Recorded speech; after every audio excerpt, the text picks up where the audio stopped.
Hi, this is Dr. Karen Wilson Starks, your host for The Voice of Leadership, the show for business executives and global corporations who appreciate a biblical perspective on life and leadership.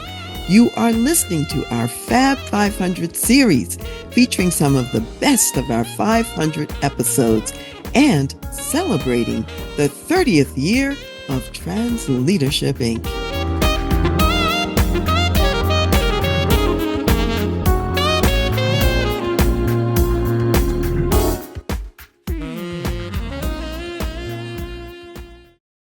This is Alison Cornell, and I was just on Dr. Karen's show. A couple things covered on the show and why you need to listen. It's critical to excel in every opportunity provided. No one wants a big butt, but you'll have to listen in order to learn why. And it's important to help everyone achieve their own personal excellence. So stay tuned. My guest today distinguished herself as an executive leader in top Fortune 500 companies. Her financial genius led her companies to profitability and becoming better places to work. If you are a woman who aspires to executive leadership at the highest levels, or you are a leader who wants to prepare talented women for executive level careers, be sure to stay tuned. My guest today, Alison Cornell, is an accomplished, highly skilled global senior executive with extensive board of director interaction and significant executive leadership accomplishments in animal health, healthcare, chemicals and consumer products, and telecommunications industries. She's a director and audit committee chair at ZIVO Bioscience, Inc. and Chou2 Pharma. Her previous positions include serving as Executive Vice President and Chief Financial Officer of Compassion First Pet Hospitals, a family of more than 43 specialty and emergency veterinary hospitals located throughout the United States. Ms. Cornell was also Executive Vice President and Chief Financial Officer of the International Flavors and Fragrances Company, which is a global creator of flavors and fragrances for consumer products. Corporate Senior Vice President and Chief Financial Officer of Covance Incorporated, a drug development company with annual revenue of $2.5 billion and more than 12,500 employees, located in more than 60 countries. She also previously had 19 years of experience with AT&T, where she held leadership roles of increasing responsibility, including leading finance for a $30 billion division. Ms. Cornell is also known for leading business turnarounds, driving business transformation, accelerated growth, and sustainable returns. She's led cost reduction, restructuring, built and retained high-performing teams, strengthened financial and operational controls, and enhanced and created shareholder value. She added business value when she used specialized metrics to achieve the highest valuation for her industry to date, completed 5 acquisitions, developed comprehensive risk management frameworks, transformed a slow-growing business into a major growth driver for the company, moved below industry average margins into above industry averages, significantly improved cash flow, and negotiated strategic partnerships. Ms. Cornell has a strong financial background, risk management acumen, and a natural affinity for collaborating, cultivating, and engaging diverse partner relationships. Ms. Cornell also holds a Master of Business Administration degree with honors from Rutgers Graduate School of Management and a Bachelor of Arts in Psychology from Rutgers College, also with honors. She's a graduate of the Program for Management Development at the Harvard Business School, as well as numerous other professional development programs. She's also a certified Treasury Professional. She's been married to her husband, Dave, for 30 years, with residences in Marco Island, Florida, and New Jersey. She loves animals and global travel, having been to 77 countries, all 7 continents, all 50 states in the US, and she has a twin sister and an older brother. As a philanthropist, Ms. Cornell focuses on reducing the maternal and infant mortality rate and increasing the education level of women in Nepal through the building of birthing centers and school bathrooms. So, as you can see, I have a very exciting guest with me today. So, thank you so much, Alison, for being with me on the program today. Really appreciate you being here. I'm delighted to be here, Dr. Karen. So I appreciate the opportunity to speak with you and your audience. Yeah, so wonderful. You have so much wisdom to share. So, Alison, I want to just jump right in so that we won't waste a minute and really highlighting your vast experience. So, I want to start really by asking you about this whole CFO role, because we know that women make up only about 10% of the CFOs who work in companies that are listed on the New York Stock Exchange. However, in your case, you've been part of that elite group for at least two of your CFO roles that you've had. And so, what did you do to achieve that level of success? And especially at the time when you were doing it, it just wasn't very common at all. If it's 10% now, it's probably much less back then. So, tell us about that. How did you make it happen? I'm happy to. So I started with AT&T as an intern, having graduated college in 3 years with the psychology major and philosophy minor. And at that point, there were job freezes at AT&T because that's when AT&T was considered Ma Bell, a monopoly that was required to break up. And so given the job freezes, once I completed my internship, I was hired as a contractor. The first job that opened up after the job freezes at AT&T was in finance, and that's literally why finance. So I took that role, and that became the path I pursued. But my experience at AT&T was invaluable. When I was there in my mid-20s, I took every opportunity to watch different executives and said to myself, why not me? Like, they're no smarter than I am. And so I set a goal for myself of becoming a public company CFO on the New York Stock Exchange by the time I was 50. And it wasn't anything I broadcasted. It was something that I committed to myself. And really, that set the stage for the roles that I took, why I took them, and choices that I made. And, it was a goal where I said, how do you know you made it, in your own mind? It was a hard enough goal with ages and circumstances where it was, the level of difficulty was high. And so that for me was my definition of success. And back then it was, I called it a 6-foot white male club, where women, regardless of the function, had to do 2 to 3 times the work as men had to do. But recognizing that was key, I was goal-oriented and willing to outwork everyone.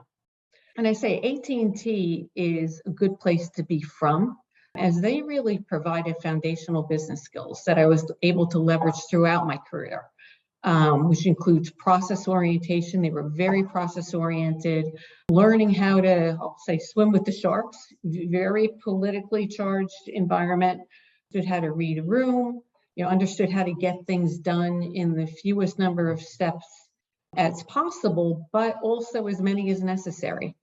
Because sometimes it's just not a straight line in terms of being able to get things accomplished. And most importantly, I learned the importance of building high-performing teams. Also, I looked at the skill set required to be a public company CFO, and actually interviewed the CFO of AT&T at the time, and tried to ensure that each job I took added a new skill set that filled in the blanks of my resume. And I'd say times were a bit different then, where AT&T allowed you to pretty much change jobs every 18 months for your own development. And it allowed me to target specific roles where, as a result of being in that role, I added a skill to my resume. And also important, I made it a point to excel at every opportunity provided. I raised my hand to work on different projects, received increased visibility, and also learned a lot about the operational part of the business. And I now and then view myself as a business person with financial skills versus a finance person. So by the time I was 40, Having spent 19 years at AT&T, I realized that if I was serious about achieving my goal, I needed to leave, as the likelihood of achieving my goal there was minimal. So after leaving AT&T, I interviewed at 75 different companies in different industries and chose to join Covance as it had a path to the CFO chair. And during my interview with the CFO, I indicated, certainly in a non-threatening way, that at some point in the future I was interested in his job, which fortunately he laughed and said that was great because he was looking at for a successor. All I needed to do was consistently perform at a high level and essentially prove myself, which I did. And I'm happy to say I was named CFO at Covance, which is listed on the New York Stock Exchange in 2012 when I was 50. Everything fell into place. I just love the story, Alison, because there's several components to it that I think is so important. One, first of all, you set a goal for yourself. And a lot of times people don't realize the value or the importance of that and things that other people might have thought, well, women have to work twice as hard or 3 times as hard. You just took that on as a challenge. You did whatever you needed to do, recognizing that this was all part of your preparation so that you would be ready for what you wanted to step into. You interviewed people who were already in those chairs. You watched, you paid attention, you took advantage, of the development that was provided. I think those are really important success skills that you just unpacked right there. Yeah, absolutely. I find today that folks, younger folks, if you will, are not as, I'll say, ambitious or career oriented, in terms of wanting to define a path for themselves. It's kind of very meandering. Is a choice in and of itself, but if you're going to want to achieve executive level, I'll say C-suite kind of role, you're not going to get there by meandering. That makes sense. You really have to be very intentional and very strategic about that pathway forward. So I'm really glad you brought that up, because a lot of times people are also thinking in a passive way that somebody else is going to be managing their career. In reality, you're managing your own career as you go along, is what I'm hearing you say. Something that was interesting that you said earlier too, Alison, is you said when you were at AT&T, which turned out to be a place of great opportunity, coming in as an intern and then going on as a contractor, you said that you weren't necessarily wired for doing finance. That's where the opening was. And so you walked into it. So tell us a little bit about that, because I can't imagine, for example, myself stepping into a finance role. I'm more on the psychology philosophy side that you also had in your academic background. That's my sweet spot. So did you also have sort of financial acumen that you can go back to and remember somehow in your history and past, or what's this truly completely new? So it was completely new. However, my very first role in finance was in systems development, financial systems development. And what it leveraged was my skill set at the time to communicate, listen and communicate. So my role was essentially speaking to folks in finance and translating their requirements for IT programmers. I was really their user interface, documented what the needs were, worked on testing. It wasn't technical accounting. For me, it was more communication. And how do I communicate in a way that the user at the end of the day gets what they need, from the programmer? So it was almost a middle person, and did so well in that role. I was then put into a management development program that was in internal audit, and which was a wonderful opportunity where in audit, I did both finance and IT audits, which was unusual because I was doing IT. They allowed me to do both, learn so much, and you did audits in all different parts of the company, which also helped learn about business models. But I think it was back to my comment, you try and excel at every role you're in. And I consider myself a student of the business, or I don't act like I know everything. I ask questions. I'm not afraid to say I don't know and be taught. If I didn't know, I would either learn it on my own, learn it on the job. And so I think that's helpful too, but it's that consistency. It's kind of a demonstrated track record of consistency of delivery, where you become dependable. People ask for you because they know you can trust to get what they need done. Finance is also actually intuitive from my perspective. Again, I'm not an accountant, and it's actually a misconception that many people have where they assume if you're a CFO of a public company, you're a CPA. I don't have my CPA. I've surrounded myself always with great accountants that they have the expertise. I rely on them. I certainly know what I need to have the financial credentials I do, but at the same time, don't need to be you could pick and choose where to be the expert. Yeah, you're bringing up something really important because if we're thinking about executive roles, it's really at that strategic level and you're thinking enterprise wide and you're thinking about the business. And there are lots of people, like you say, that you can hire for the technical pieces. You don't have to get in the weeds and do all of that. And in fact, sometimes people who have that expertise have a hard time moving out of it to really rise above and to think at this more enterprise level that you're thinking of. I'm also just kind of struck by the fact that in your background, when we think about the background in psychology, the background in philosophy, plus business, this is like a natural combination for being that translator that you were talking about, this communicator who is not just bringing a financial lens, but you also have a people understanding and a communication understanding that marries the two in a unique way. And I have to say, I've met a lot of CFOs in my day, most of whom are men, and most do not have that ability. so that's kind of like a unique combination, that you have just because of who you are and your own background. So that's pretty phenomenal that that's the case. So Alison, you mentioned some of the challenges, if you will, particularly as a woman coming along at that time and setting this goal of being CFO by the time that you're 50 years old. What were some of the barriers and roadblocks and maybe even prejudices that you ran into and that you had to overcome in order to be successful in what at that time certainly was a man's world?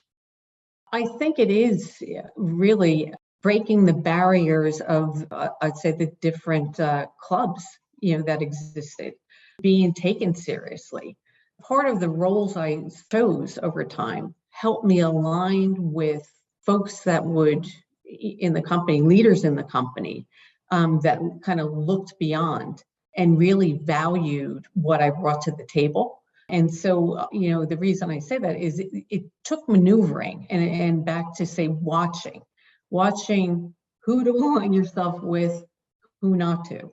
Because in any company, I think, and especially actually at AT&T at the time, there were women who helped women, and there weren't that many high-level executives. But for the ones who were, there were women who helped women, and there were women who didn't.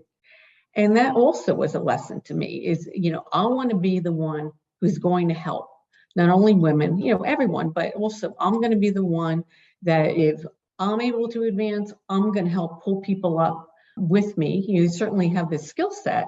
It's a step-by-step, job-by-job maneuvering that occurred, especially at my time there, because it did have its own culture. And really, the upper echelon at the time was the white male club. So, and I will say that, at the time, the CEO even said to one of the top women in the company, you should be home raising your kid. You shouldn't be here in the boardroom, which was also very eye-opening and certainly would not be allowed today. And I'd say times have changed. The way that people communicate with each other has changed, since my time there. But again, all very eye-opening experiences that helped, even while that conversation wasn't with me, it helped you to understand what barriers you may experience and help you think in advance as to what are you going to do, to get around them, over them, so forth. It's interesting because, yes, that certainly would be a prejudice or a barrier that someone would think that, you should be at home raising your children and maybe that there are other options. And so that leads into another question, which I want to ask in a second, but I want to summarize this. You're saying that Success also involved having the right relationships with people who were going to be facilitative of success. So not only were you committed to excellence in everything you did, you were dependable. People knew that if they gave something to you, you were going to get it done at a high level. And there were relationships with people who would allow, maybe crack a door open so you could get into a club, or might promote you in some way. And that people might be mistaken to think that relationships are not important. So, what I'm hearing you say is they are important, and you have to ferret out which ones are going to help and which ones aren't. So, there's some discernment, that's involved in that process. Absolutely, absolutely. And it wasn't only relationships in finance, it's actually more often than not relationships built with the operations heads, heads of different business units.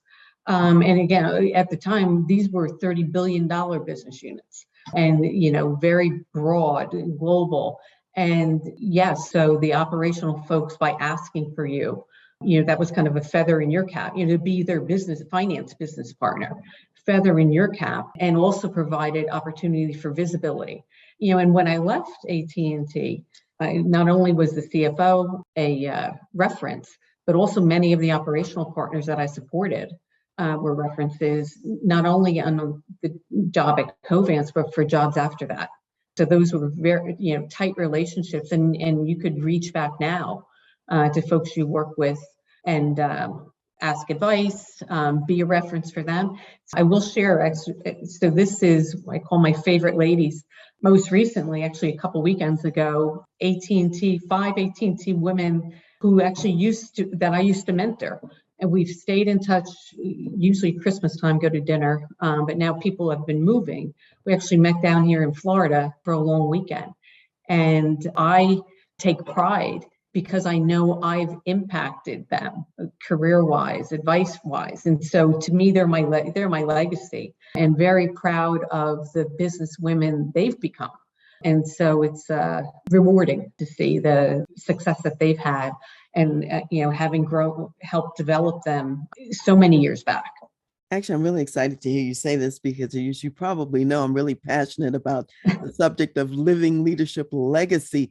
And I believe that, that mentoring, that development, and that succession process is intentional, and that we really do have to pay it forward as well. And of course, we're both at the stage in our lives when we can do that. We have lots of years of experience, and there are people I'm mentoring now who are coming along as psychologists, for example, who want to be in this consulting world that I'm in. And there are things that I wish I had known back then that I can share with them, and so on, so that they can be successful and be successful faster, in a sense. Back in the day, when I was doing some of the things I was doing, there weren't a whole lot of role models or people who were willing to do the mentoring role as we're talking about. So I hear you say you've received some benefit from relationships, and you're also paying it forward in relationships where you're developing people too. So it's a give and take. And that's an important concept for people to be aware of as well. Alison, you said earlier that it was okay for someone to say that someone should be at home, let's say raising their children. And I would say, from the younger women that I'm talking to today, that some of that mindset is still out there. People just don't say it as boldly, in the workplace. So I want to ask you this: when you think about sacrifices, maybe even that you've had to make in order to achieve at this level, and a lot of women in our generation sacrificed marriage, some sacrificed children, and various other things in order to be successful in business. If you think about it for yourself, what would you say some of the personal sacrifices are that you had to make? First, I'll start with children. At the time, the majority, really the high majority of executive women did not have children. And so for me, that was a choice. I mean, fortunately, I have a wonderful husband. We've been married 30 years. Having children was not important to him. And so that was something that, together we opted, not to do. My MBA, for example, because AT&T was so competitive and so political, I did my MBA one class at a time over 7 years, because what you didn't want to do is step out of line because you'd lose your spot in terms of potential for advancement.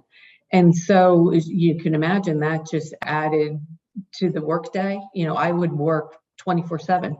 And so in order to make sure things were delivered with excellence, make sure that I use a term, nobody wants a big butt.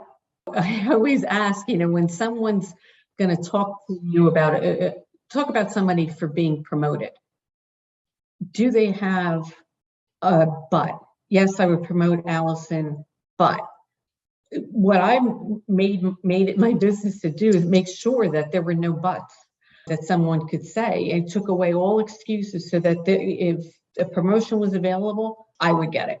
That's how I viewed things, and really put in the extra time, put in the extra effort. But I would say it's really sacrifice, time with family, time with my husband, personal things with the intention, intentionally to achieve the success I've had. Yeah, and I love that, because you're also saying these were intentional choices that you made, understanding the landscape and understanding the importance of the goal that you had set for yourself. And you knew that in order to remove those buts, this is what was going to be necessary in order to move forward, because it's not like your career is happening to you. You are creating it for yourself, understanding the context in which you're operating in order to create the career of your dreams and what it is that you wanted to do.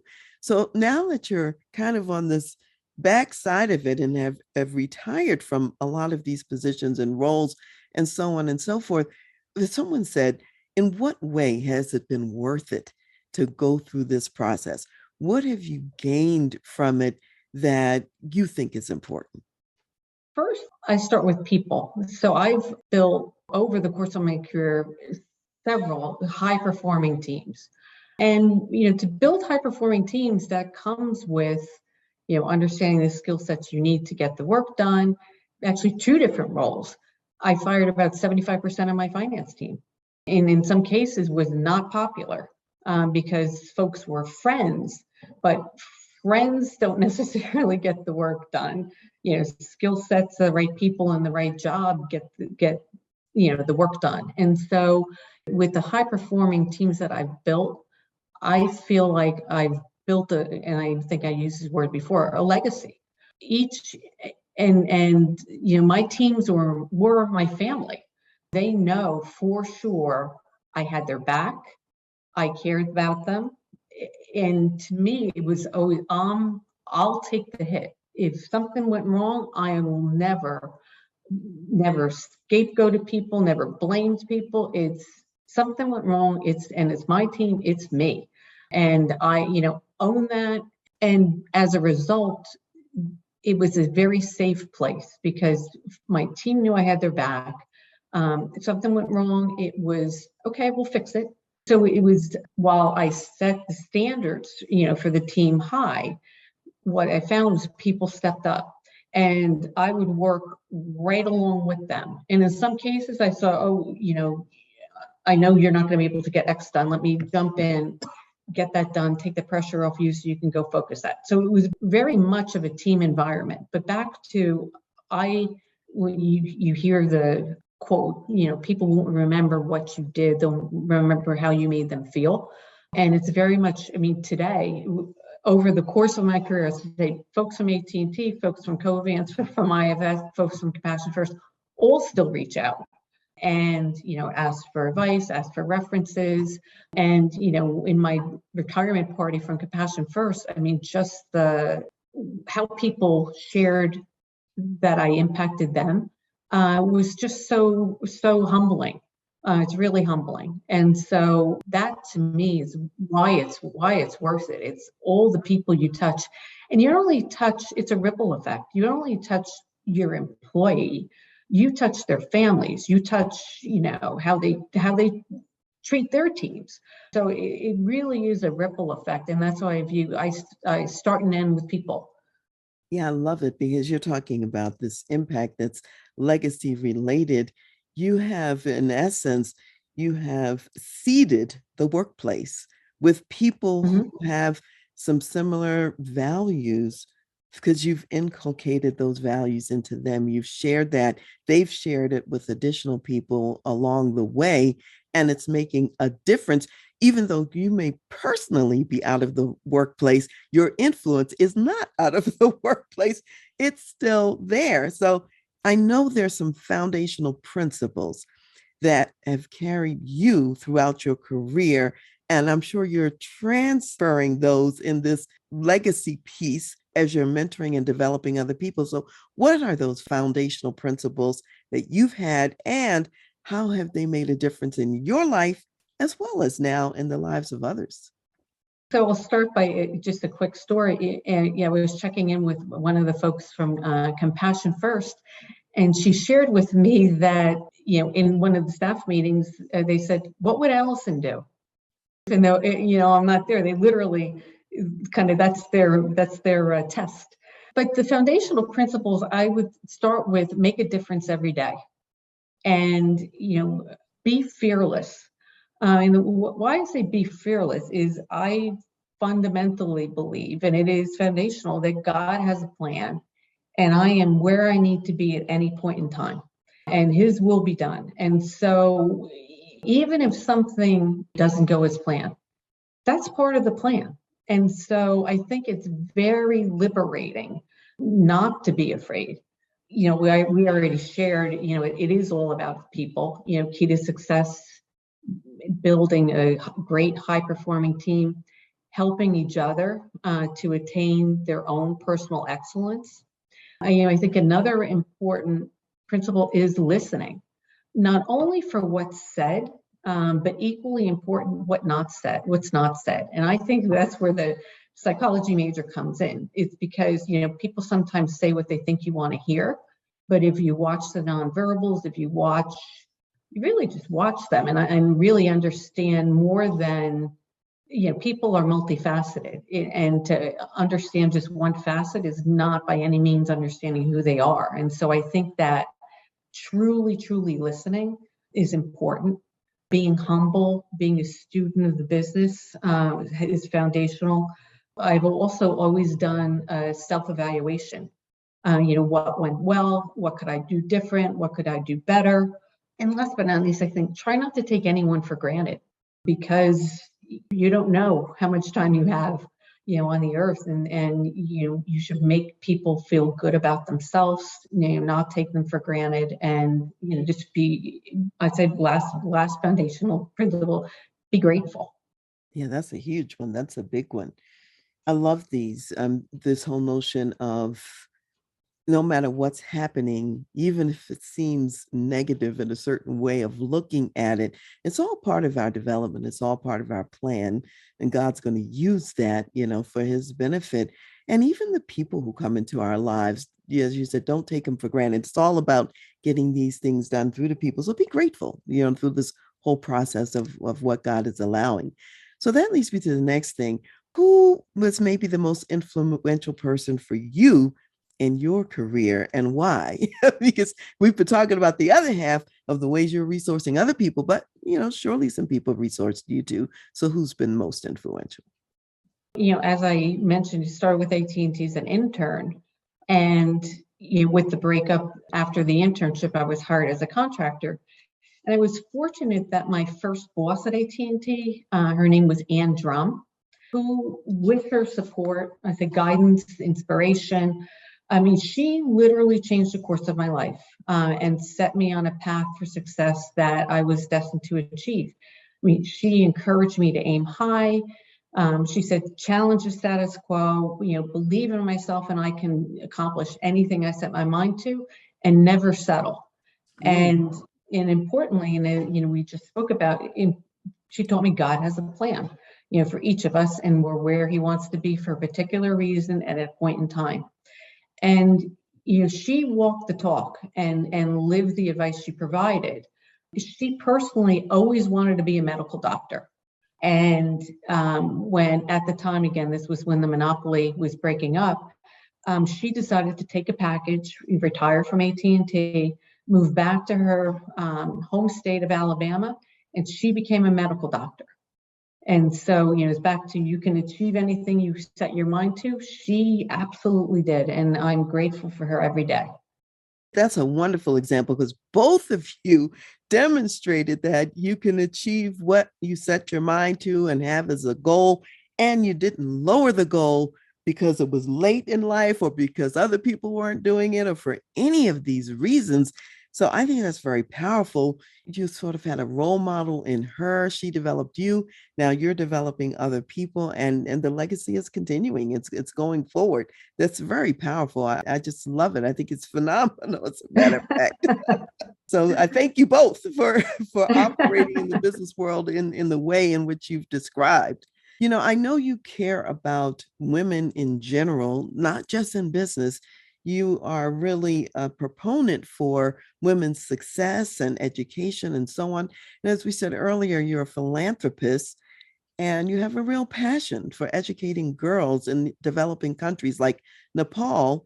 And one of the things that you said is that you actually increase their ability to get an education by building school bathrooms, for example, is one thing. Tell us about that. How does that relate to girls getting an education? Nepal, the culture is very patriarchal. So girls are valued less than boys. And so, in especially the rural communities, because the work that I've done is in the, I said, most impoverished rural communities in Nepal. And so what happens if a school doesn't have a bathroom, which most don't, when boys or girls go to the bathroom, they go behind a bush, for example. Now, when the girls get their period, culturally, it's viewed as impure. And so, the boys make fun. They have no way to, and they use sanitary pads there, no way to change their sanitary pads or any privacy, right? Because they're going behind a bush, boys are making fun. And so what happens is they drop out of school. And they drop out of school, and what's concerning to me is their parents are happy about it, right? Because now they have a separate set of hands, one more set of hands to work in the field to help them. It's not really important that the girls are educated. It's important that the boys are educated. And so there's nothing where the parents naturally, push the girls back to school, push the girls to have higher aspirations. And so by providing a school, building school bathrooms, it helps them stay in school. It helps them not to drop out. And from my perspective, if they could stay in, get through grade school, have an opportunity to progress, it totally increases the likelihood of their success, because many girls are married in Nepal at age of 12, 15, and get pregnant, and which is one of the reasons that Nepal has one of the highest maternal and infant mortality rates in the world. So if you can keep them in school, chances are they don't drop out, they don't get married young, they don't get pregnant young, keeps them alive. And so it's one big circle where each of these things really have a ripple effect. Wow, that's really a profound example. And thank you for explaining how that all works together. How did you end up selecting Nepal? There are lots of countries on the globe where they need help of this type. So, what inspired you to work in Nepal in particular? So when I was at Covance, the CFO at Covance, I was an executive sponsor. We partnered with Care International, and I was the executive sponsor for building birthing centers and school bathrooms in Nepal. And it was a 3-year program where the company donated money and we also raised a lot of money. I've been to Nepal so far 3 times as the executive sponsor. And what I found was that once I was there, really the first time, what was really eye-opening was they're mostly Buddhist, some Hindu, but they have nothing. I mean, we went, as I said, to the most impoverished areas where, no lighting, no electricity, no transportation. They really just had each other. And they had such inner peace and were so incredibly grateful for us providing, the birthing centers that were built while I was there, because essentially if they went into labor, they would walk at night for 7 miles in labor with wild animals, no lights. I mean, it's unbelievable. They may have to cross rivers. And until more recently, it was women doing it on their own because men were not involved in the process.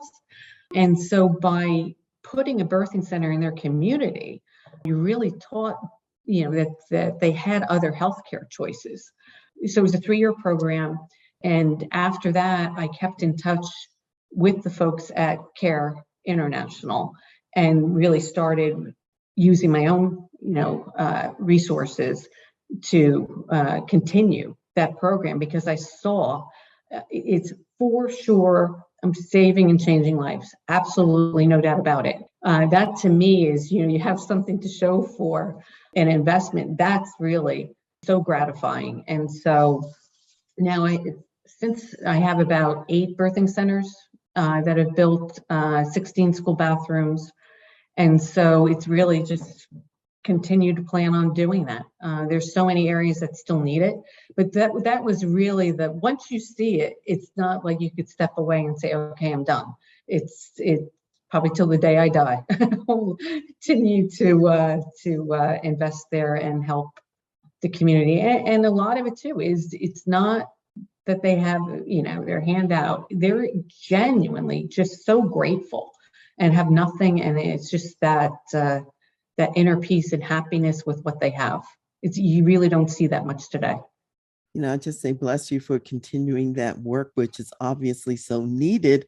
And I like what you said about you are saving lives, and you can see that every day, and providing options and choices and alternatives for people all the way across the world somewhere else. So again, the legacy is continuing, and it's a global legacy. You've worked at global companies, global businesses, and this legacy is also global as well. And what it says to me is that there's so many ways to have a life of significance, and God calls us each in different ways. Some people he truly does call to have their own children and to raise them. And then there are other people he calls to come alongside God's children more globally, whether they be leaders at work or these girls and women in Nepal or wherever they might be. Yet it's all important work that he's commissioned, in essence, and prepared you for and gifted you to be able to actually do. So I'm inspired by that. I'm glad to hear about it and to know, how you're impacting the world in these ways. Now, I mentioned the word global. You love global travel. You've traveled a lot. You've been to 77 countries and all 7 continents and all 50 states in the United States. How has that global travel even influenced the lens through which you view the world? Because you get to see maybe a little bit more than some other people have seen who might have only stayed in their city or their county, never even gone anywhere else in their state. So I really believe global travel really broadens your mind. It opens up a lens that you use to view the world. So it's not that you can never view this world the same way, after you've had the experiences. So it influences your perspective, it helps you provide different ways of looking at things. And, in terms of, people say 77 countries, a lot of people, when they travel for business, they just, land at the airport, go to meetings and leave. That to me, it doesn't count. That doesn't count as a country checked off. I literally have to stay a couple days, get immersed. I try and hire a local guide that will help me to immerse myself in the local community, learn about the culture, learn about customs, religion, food. Like as an example, when I went to Rwanda, my guide literally went through the whole genocide process. This man, all of his family, he had, I think, 7 brothers and sisters killed. His parents were killed. And he helped me to understand, because I take advantage of, ask questions. He was very forthcoming in terms of, they have the whole process of forgiveness now, in Rwanda. It helped me to understand what he went through, the forgiveness process, what the country's all about. And so it's really understanding, how people act, so politics and so forth. It really helps you to appreciate what people have been through, how they've been changed by their experiences, and then also how you could become a better person as a result, of what you've learned. Most times you're touched by one or more of the experiences right there. And also, I think, I mentioned listening several times. It helps you to become a better listener, especially if you're in a country that isn't naturally English speaking. You have to figure out how to communicate in different ways and to be understood. And, it helps make connections. So anyway, it has helped me immensely to really be a much broader, open-minded person than I think I otherwise would be. You were talking about how that it makes you a better person and you can learn something from someone else. What's an example of something that you have actually learned from one of these international experiences that you apply to your life? I'm gonna go back to Nepal. Just to say that's a very easy example for me, and that is really to be grateful. Having been there, I said 3 times, you can't leave the country or I'll say re-enter the US without really understanding how lucky we are, how appreciative you are for everything that I have, and how blessed we are. And so I think it reminds you, even though I mentioned in terms of a foundational principle, try not to take things for granted. And you realize when you see poverty in India, you have things like that, how little they have and happy they are, and how we take things for granted. And so, I think time and time again, it's really the gratefulness that I come back with and remind myself, don't take things for granted, and really give back. Amen. Yeah. Be thankful, be grateful. Don't take things for granted. Give back. We know that in your retirement years, you're still serving in director roles and you're mentoring people and you're doing this awesome work in Nepal. What else is part of your retired world and life now? What in this chapter, what haven't we mentioned that you're doing that we should know about? So I do have 3 trips planned back since things seem to be opening up from COVID. So I'm heading to the Maldives and Sri Lanka in May, going back actually to Nepal and Bhutan in November. The trip that I had planned there was actually moved 3 times because of COVID, and I've never been to Bhutan, so that will be new for me. And then I have a Panama Canal cruise scheduled for November of 2023. A bit of the fun side, I've taken some golf lessons, so plan to play that much more frequently than in the past. I'm on a bocce team.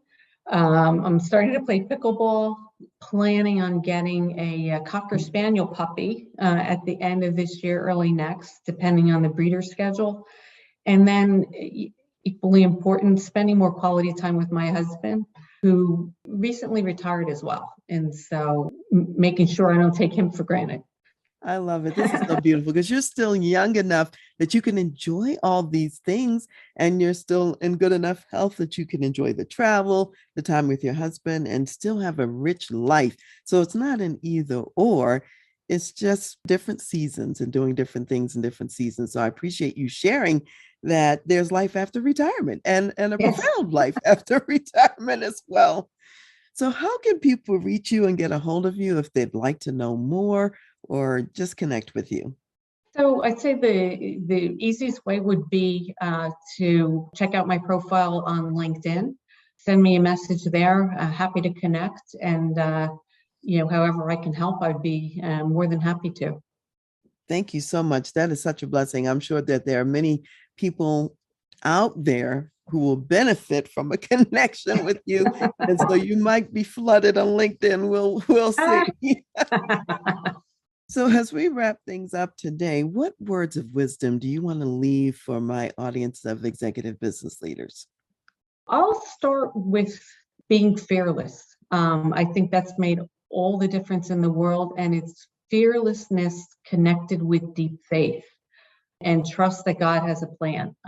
I think probably heard the term, we plan, God laughs, because it can't be blind ambition as you're trying to maybe advance in the world. It's success in the context of a broader life. And you should make sure that you cut yourself a break, I would say, as well. Make sure that all the different facets of your life, you don't ignore them.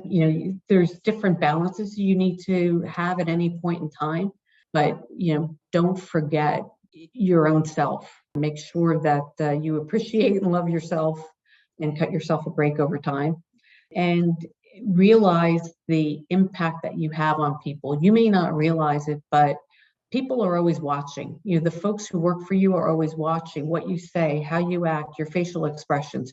And that has maybe an intended or unintended consequence on how they feel, how they act, what they're willing to take a risk on. And so I would realize that and be willing to take risks, because what's the worst that could happen? And so I would happy to help however I can. So feel free to reach out. Thank you so much, Alison. I really appreciate you being here with me today and sharing your experiences and also your wisdom with me and also with my audience. And I hope everyone gets high value. And to the audience, I'm going to say, you might have to go back and listen to this again. There are lots of pearls of wisdom in there, Alison. Thank you for sharing with us. I'll just mention a couple of small things. You did a great summary at the end yourself. And I'll say, I think what really stood out to me is this whole business about setting a goal and not being afraid to set a high goal. And no matter where you're placed, to really every day bring excellence, to the work, because that's what people are going to see. And they're going to value that excellence, so that those line leaders, even the business leaders, they're the ones who are going to ask for you, because you're making a difference and really building into their lives. I heard also, even though you're in finance, there's a huge people component to this. Pay attention to the people around you, those high performance teams you were mentioning, the people you're going to mentor and develop, the legacy that you're creating every day, whether it be at work with those who are the people who you're mentoring and developing, or across the world in the philanthropic activities. There's always a way that you can share the blessings, I'll say, that God has given you. And that's one of the things I've certainly heard in our conversation today. So I hope people will take those items as well as many others away. And so we will close with a Bible verse today, that set of verses that comes from Psalm 34. And what I want people to think about is that a lot of times people taste God and know how good he is because of you. And so here are the verses I want us to meditate on. Psalm 34, 8 through 10. Oh, taste and see that the Lord is good. Blessed is the man who trusts in him. Oh, fear the Lord, you his saints. There is no want to those who fear him. The young lions lack and suffer hunger, but those who seek the Lord shall not lack any good thing. So God is for you. He's out there waiting for you to ask for whatever it is you need. And not only does he create us, he also provides for us. And we've heard a great example today of how God has set the banquet table for his daughter, Alison, so she can taste and see that he is good and pass that on to someone else. Hello, it's Dr. Karen here, and I'm here to celebrate the work of the Bible League, which is a global ministry that provides Bibles, ministry study materials, and through activities like Project Philip, also teaches and trains local people in how to share the Word of God. So today, the president and CEO of the Bible League, Yost Snoop, is with me to share a little bit more about what the Bible League is doing. Yeah, the beauty of the local church is that it is the body of Christ, and it is the Holy Spirit that is calling the local church to be engaged in the Great Commission. As Bible League, we just come alongside those local pastors. Last year, I met a pastor, his name is Rolando, in the Amazon, and he has this great vision to reach 200 communities with the Word of God. And we're able to come alongside them and help them with Bibles and resources. Thank you so much, Yos. We are all partners together. You, the Bible League, are the hands and feet to the local people on the ground, and there are partners and donors out there who can be hands and feet to you as you also share with others. So those of you who are listening, if you want to be part of this ministry, and I invite you to be a part of it, I'm a part of it, go to BibleLeague.org, see more about the ministry, and see how you can participate and donate. Thank you for listening to The Voice of Leadership with me, Dr. Karen Wilson Starks. I am also your concierge executive leadership advisor for when you need to make tough business decisions, lead change, create a positive and profitable company culture, develop an enterprise-focused executive team, or prepare for leadership transition and succession. Contact me at Dr. Karen, at transleadership.com. Also go to my website, www.transleadership.com, for more leadership resources. I want to give special thanks to Ron McMillan, gospel jazz saxophonist, national Billboard recording artist, also known as Mr. Sirius XM, for allowing us to use his gifted music on our show, and to Chad Barr of the Chad Barr Group for serving as our show producer. Thank you for joining me today, and I'll see you next time.